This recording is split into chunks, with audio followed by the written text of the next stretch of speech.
Hello again, everybody, and welcome to another Zoom edition of ATI. Dan with Matt and Brian, and we are excited because we're going to have some sports to talk about, some real sports. MLB is starting tonight. The NBA is going to start for real next week. Go Sox. You're representing the Celtics, Brian. Yep. So, let's just get into it with baseball first. The Red Sox don't start till tomorrow, but there are two games tonight. The defending champion Nationals are taking on the Yankees. Let's just jump in. What are you guys expecting? And are you obviously you're excited? You both are baseball fans.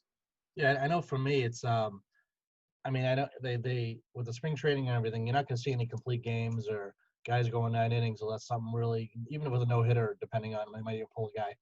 It's really going to come down to the bullpens, I think. But also with the National League, you don't have to worry about pulling a guy out for pinch hitting anymore because you have a DH in both leagues. So I think it's going to help the National League out because early in the season, if you look at statistics, the first couple of months in the National League, they're always pulling pitchers real early compared to the American League. And you don't have to worry about it this year. So it's going to be kind of nice. And the travel's less. It's a short season. Just like talking about last year, the Nationals were not a playoff team and 60 games in, and then they won the World Series. So I'd like to see something cool like the Marlins or something win the World Series, just something weird.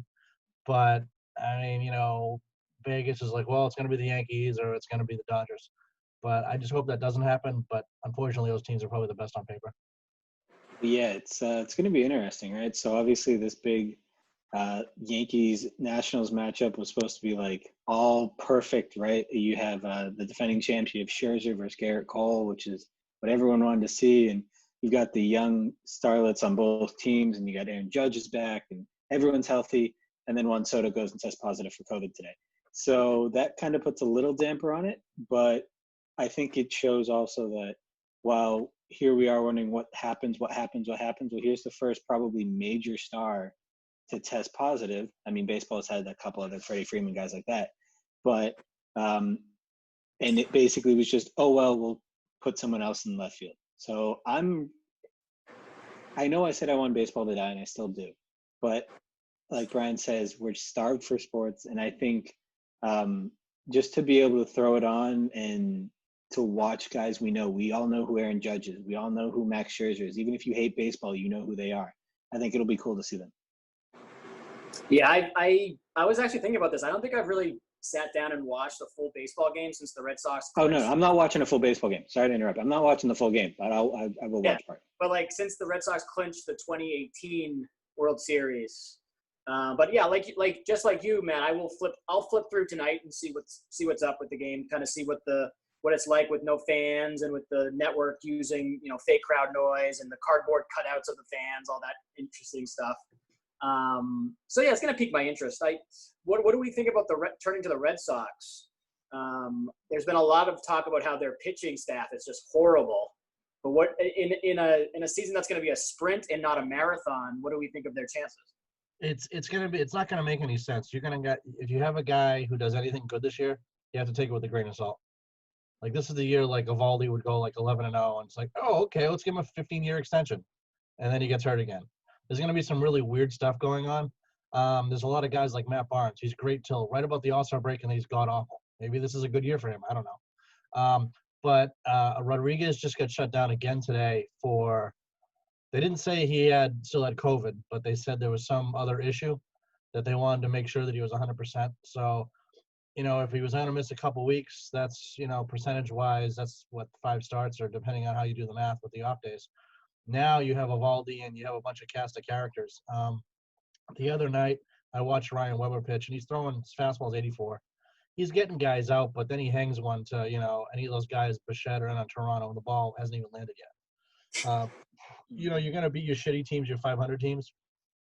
But when you face, guys throwing 95 plus, that's playoff baseball, those are the big boys. But any team can get hot. Moneyball was on this morning, at noon. And, the Oakland A's one was a 20-something crazy games in a row. It's baseball and anything can happen. I think that's why you watch. Realistically, as a Red Sox fan, you got to go. 500, is probably the ceiling of this team, maybe a little better. But you watch the games because hopefully they'll do better. It's kind of the same thing with all these other sports. We hoping they do better. But yeah, I still think it's going to be Yankees and the Dodgers, and then we can get into bets in a second. Yeah, I think it's going to be interesting, right? So Vegas has, or at least DraftKings, I should say, has a the over-under for the Sox at 30.5. So basically, are they going to go above 500 or below 500? So that's an interesting one. The way I've been looking at it is, if you look at their pitching, obviously we all know how bad it is. There's no point in beating that dead horse. But they're the type of team that if they get lit up in 2-3 games in a row, where whoever's starting the game, whether it be an opener or an actual starter, if they get torched 2-3 games in a row, this season's going to move so fast that your bullpen's going to die out, and you're going to end up throwing, I don't know, insert 50th man on the roster, and you're just going to tell them it doesn't matter if we're losing 800-0 or 8-0. Go out there and just throw because we can't use our bullpen. Right. That's a possibility. Or you look at the offense, or you have someone like Xander Bogaerts, who I looked at his numbers. He had more hits than Alex Bregman last year, more home runs than Francisco Lindor, a better OPS than Alex Bregman, more on-base percentage than Trey Turner, more runs scored than Trey Turner. Like, he's batting 5th or possibly 6th, depending on how your lineup goes for this team. So in the same time, while you could be giving up 800 runs, you might score 900. And you might tire out other pitchers because you're seeing the same 8 teams, I think it is, 9 teams, whatever, over and over again. And you also look at the Yankees, stacked offense. Nationals, stacked offense. Braves, stacked offense. These games might be a lot more interesting just because the score might be 10-9 in the third inning. I also think, too, typically in cold weather, the pitchers are always ahead of the hitters. Well, we skipped that April and May time where, the guys from the Dominican Republic are saying, hey, I don't play in 32-degree weather. We went right to probably the best weather possible for baseball, within reason. It's not a little hot. I think this would be a little cooler, but, it really comes down to, I think the healthiest team might be the best team at this point. Because if you have a few injuries, like the guy from the Yankees there, he's out again this year. The guy that won 19 games at Jermaine, right? He's out because he quit. He's still coming back from or whatever his issue is. But if you're not healthy, that's what it's going to come down to. And because spring training was so rushed, and baseball is one of those things where it's talent, not basically health. It's athletic ability, not conditioning. You're going to see a lot of freak injuries. That's why you have this expanded roster of like almost 60 guys. You're going to have a lot of hamstring pulls, a lot of dead arm. A lot of stuff is going to happen. Freak injuries, I think. And it might just come down to health. And I think with the extended playoff format they're talking about, when you get 16 teams, unless you win the division, I think it's a one-game playoff up until then. And anything can happen. I mean, you got a guy – how many times have we seen Clayton Kershaw get lit up in a playoff game? Or Madison Bumgarner will get lit up in one game, and it's like it's the end of the season where both of those teams are really good. So I'm kind of excited for that, and I'm excited for the rest of the country too, because if your team doesn't have the most wins or 100 wins, you're like, we don't have a shot. With 16 teams, it's almost like hockey, where almost everybody has a chance, where you get places like Nashville who aren't hockey towns, they're into hockey all of a sudden, or vice versa, where, a team like the Royals might have a shot this year, God knows what. But if you have 16 teams, it's going to be a lot more exciting. And I think it's a test case this year, but they should do it every year. Because if it's only one more game, and it's a lot more money for the players too, which is they're all complaining about the money because they're saying, as revenue's down, we're losing so much. But an extra $300 million, that helps a little bit. We were talking about this off air before the show, but doesn't MLB need to come out and say what the playoff format's going to be before the season starts? I mean, you can't change the rules after the season started. Well, I mean, this is baseball. MLB Players Union. They can do whatever they want, and they've done it since the beginning of time. They're not like hockey or the NBA where, the commissioner, like whoever it wants to be, can tell them how to do it. The baseball players rule their sport with an iron fist and basically dictate what they want to do and how they want to do it.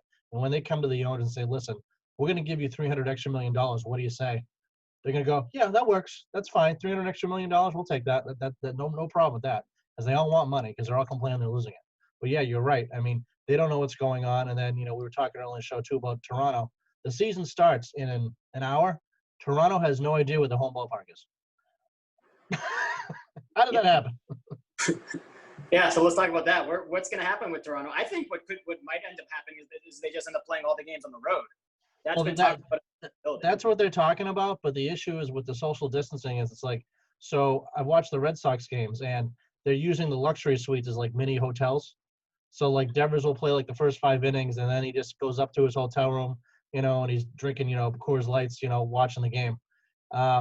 That's easy with 30 guys in a 30,000 seat ballpark, but to do that with 60 guys. The Brockton Rox got in trouble because they actually sold tickets to a game because they were told they could put 100 people in the ballpark. That included staff, and they didn't know that. so everybody had to go watch it from a pavilion out in left field. There's still social distancing guidelines in place. Athletes, they don't have to worry about the 14-day quarantine like civilians like us do. Like in the NFL, you're going to be able to travel. But yeah, I don't know what they're going to do. There's the Salem Red Sox. There's a team in Buffalo, I guess, that offered, the Buffalo Bisons offered to use their park, but they said the lighting wasn't adequate.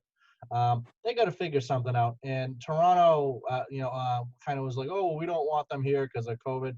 I think that might have been some politics involved too, because I don't think 30 guys going to Sky Dome, which if you've ever been there, it's basically it's a dome with a hotel next to it. As long as they go there, I don't think it really would impact Canada that much.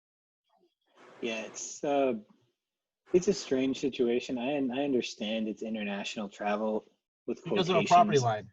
Yeah, it's You know? I don't know. And then yet at the same time, Toronto's willing to accept 12 Eastern Conference hockey teams and be like, yeah, come on in, no problem. We love hockey, right? Czechoslovakia is so much cleaner than the United States. And apparently, Eastern I Europe can't. and all the other countries over there. Yeah, I can't take credit for that thought, by the way. Too, when my roommates came up with the idea, I was like, that's a good point, right? Well, is it but it's just Pasternak have COVID right now or something? Allegedly. And where was he?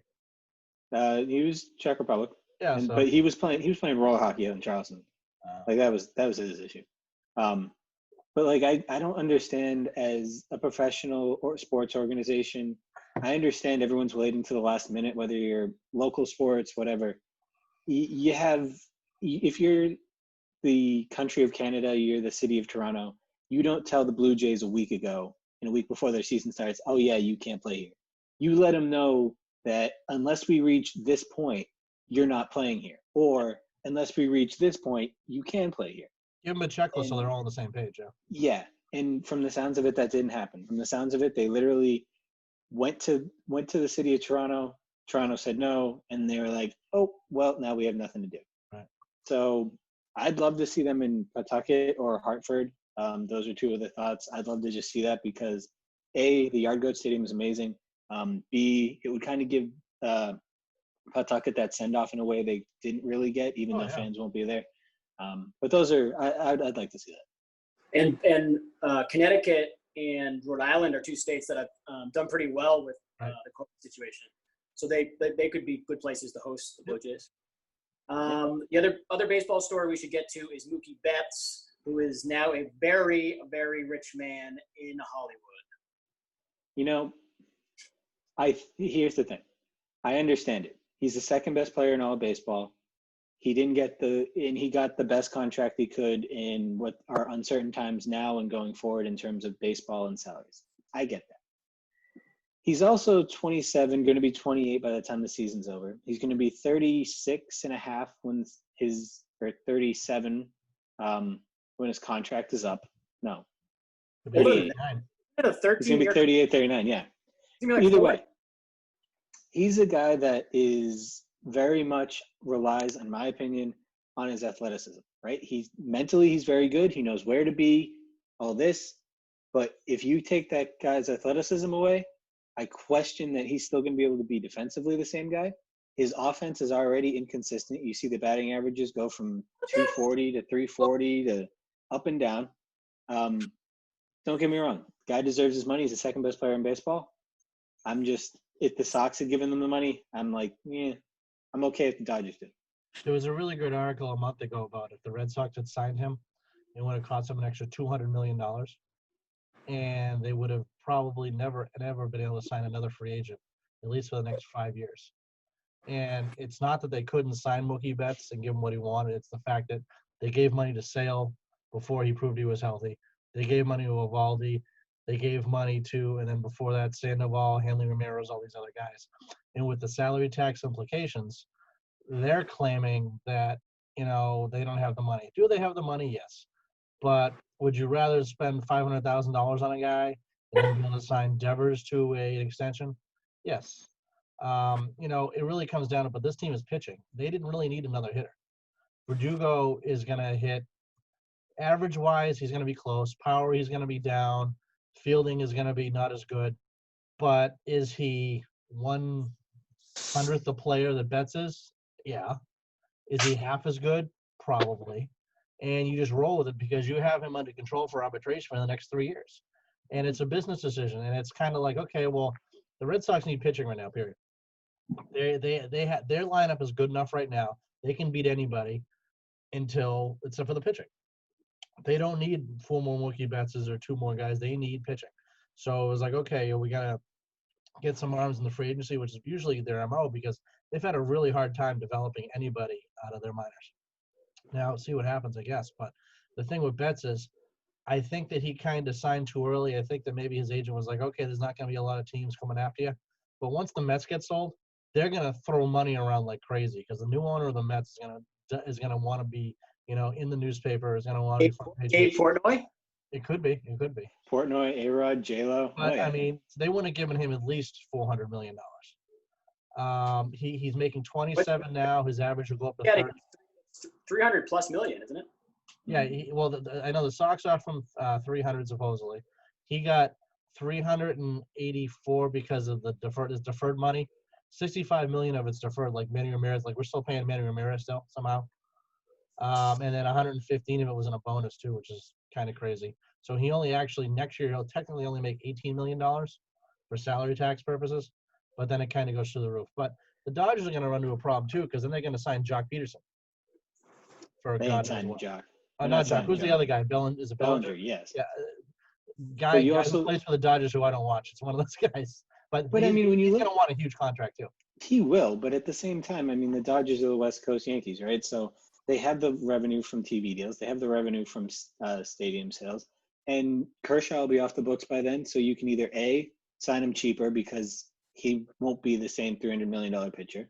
And you look at the rest of that lineup, it's a lot of young guys. So the only two times, I get what you're saying, but Mookie's deal being super team friendly, which is really shocking, and Bellinger being probably the second highest paid guy on that team, everyone else is on rookie deals.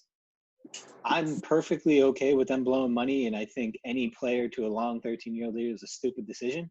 Right. But I wouldn't be too concerned financially. Well, what's going to happen with all those young guys that are all about the same age? They're all going to want to get paid at the same time. Sure. And then you're going to start making decisions. The good thing is they have the former Tampa Bay Devil Rays GM, so he does know what he's doing. But they're going to have an issue where it's like, they're going to pick and choose, just kind of how the Red Sox had to pick and choose as well. Like the Red Sox, they also have a regional network, so they're generating money from that too. Talking about being a team-friendly deal, the Mookie Betts team-friendly deal, it's good now. But 5 or 6 years from now, when he puts up production like Dustin Pedroia did when he was at his peak, you're not getting enough. When you're getting Dustin Pedroia production right now, which is absolutely nothing, from he's 36, 37, 38, somebody takes out Mookie's knees, what kind of player is he? Mm-hmm. Mike Trout, I mean, I don't think anybody will ever argue about giving him money. But body type with Mookie Betts, I mean, it's lightning in a bottle. This is a guy who was the 117th pick in the draft. He came up as a second baseman out of high school. If anybody told you he wouldn't have been in the majors in 2 years, they're out of their mind. Great bowler, okay? Captain of the chess team. But is that guy going to win the MVP? I mean, he's got bat speed and quick hands. I knew a guy who had even quicker hands, Garcia Parra. He had one injury to his wrist. He was never the same. Mm-hmm. All right, before we leave baseball conversation, should we make World Series predictions at this point? Yeah. Who you got? So, gotta love it. Short season. I'm in there for the sprint. I'm 100% in there. I have it written down here. That's why I'm looking over here. I'm 100% on board with the Cleveland Indians to figure everything back out again. I think their pitching staff is probably second behind the Yankees. And then if their lineup can click, you have Lindor and Jose Ramirez are just outstanding players. I think they're probably not the best AL team, but I think they're up for this crazy season. And I think the Dodgers are too good. I want the Braves, but I think the Dodgers are too good. Brian, who do you think? I like the Native Redmen to win the World Series. No, probably. I think it's going to be Tampa Bay, because it's a short season where they have tons of pitching, and they can win a 2-0 game. Where outside of maybe Cleveland and the Yankees, if they're lucky, can win a 2-0 game. If you can win a game where you only score 1 or 2 runs, that's playoff baseball. And I really don't know any other team that has that type of pitching, especially in a short season. So I would go with Tampa Bay, and then the National League, the Dodgers, because I want to see them lose again. Yeah, I was thinking Tampa could be a team that could fit well with the sprint of a season that this is going to be. We can get some breaking news that Kershaw has been placed on the injured list and will not start tonight. Very interesting. Really? Yeah, For that what? broke. Do they It say says back stiffness. back? He's only had that for 10 years? Yeah, and they're going to start prospect Dustin May instead. Interesting. All righty then. All right, well, Waiver wire. I'm going to say that the Oakland A's, Billy Bean, will finally win a World Series in the sprint of a season. Okay. Why not? I can think of a lot of reasons, but sure. Couldn't tell you one person on that team. Let's move on to football. Or no, should we go to NBA? Let's do NBA first. Let's talk about the NBA. So I'm very excited for the NBA. It's going to start a week from today, real games. Preseason has already begun. Yeah. So far, the bubble has worked great. They've done tons of testing, and so far, no players have tested positive yet. What are you guys looking forward to with the season? I think the Celtics have as good a chance as anybody. It's gonna be crazy to see how this works out. Time Lord is healthy, so I'm excited. Tatum is really saying, the Time Lord is finally ready to run the alley-oops. The Celtics are. I think they're going to be great. They have to worry about Gordon Hayward leaving. He finally got a son, thank God. But 3 girls and you're out rule is usually the way it goes. But he's got a boy coming. So congratulations to him. When is his wife due? September, they said, I think. So he'd lose. He basically might miss a series depending on how it goes.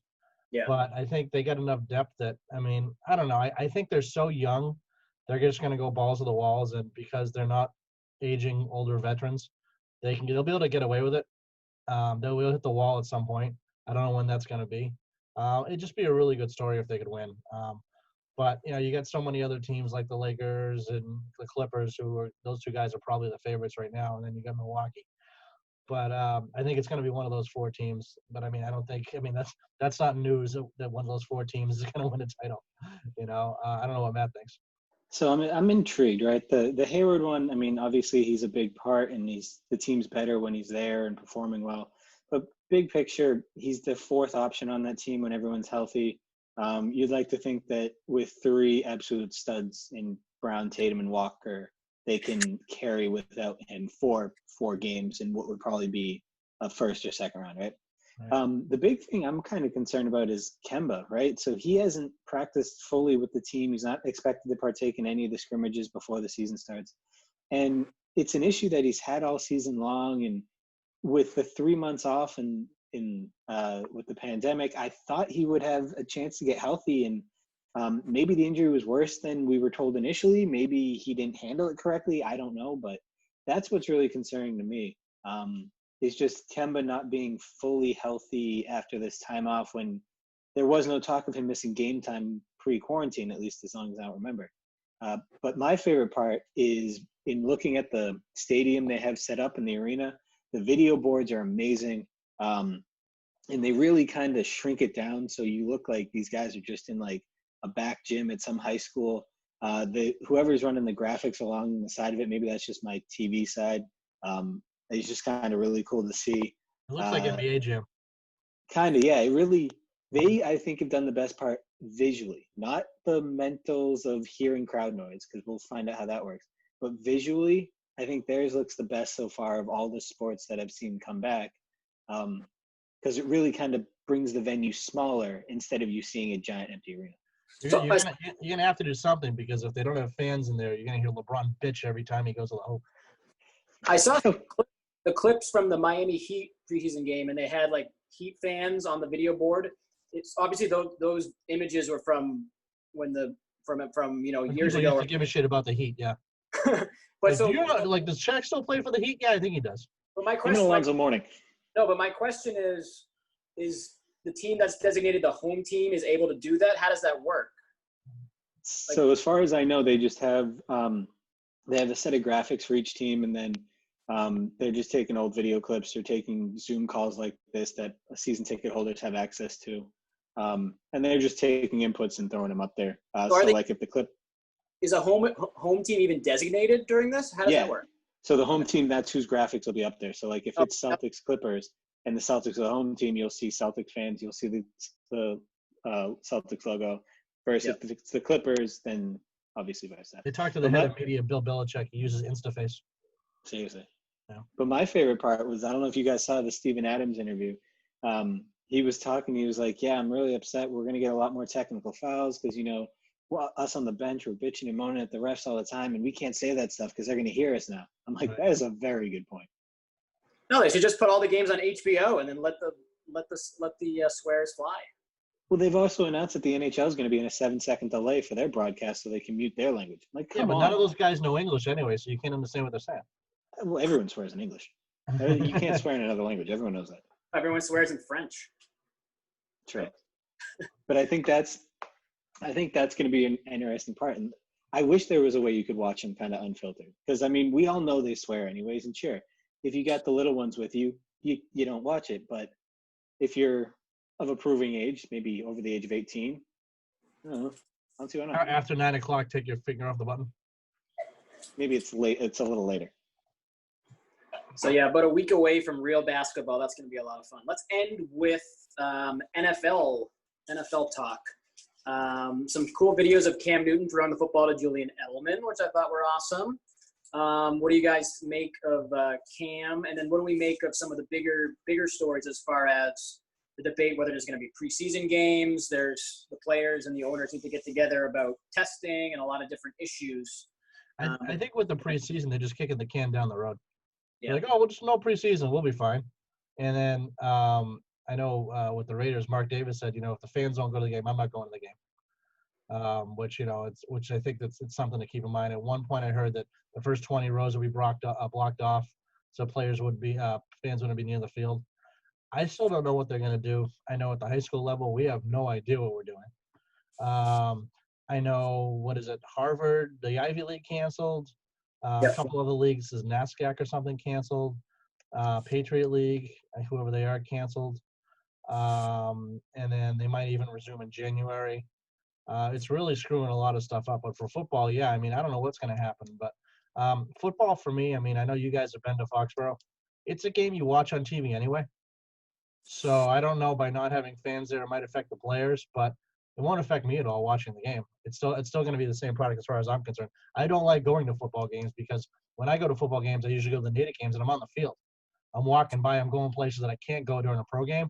So when I'm at a pro game, I'm so far away where I normally am, it's not as exciting to me because I watch what happened, I hear a whistle, then I got to turn my neck and look at the Jumbotron scene and see what just happened. Where when I'm at a high school game, you're watching it all. So the best place to watch a football game for me is on TV. So. Yeah, no, I agree. Yeah. I don't know. I think it's going to be interesting because for all these years, players have wanted preseason games canceled and gone anyways. So I think this is just a giant play for them because they're like, we're not getting paid extra technically to play these games. So even if there was no coronavirus, someone would have kicked them and been like, hey, can we not play any preseason games? Or like, I'm sitting out. I'm with them. I hate the preseason. The only thing it helps, though, is guys that are on the bubble, as far as by making a team or making a practice team. Jermaine Wiggins is talking about that today, where he's like, there's a lot of guys where if you make the practice squad, you make $80,000 a year, where it's a hell of a lot better than, some entry-level job, that you don't want to do. And then a lot of guys from the practice squad, whether long snappers or a guy who can just run fast as a kick returner, he might make a team. Without that preseason now, there's a lot of guys. I think of even baseball. Jackie Bradley had a really good spring and became the right fielder all of a sudden. Sometimes preseason does make a difference in professional sports. Oh yeah.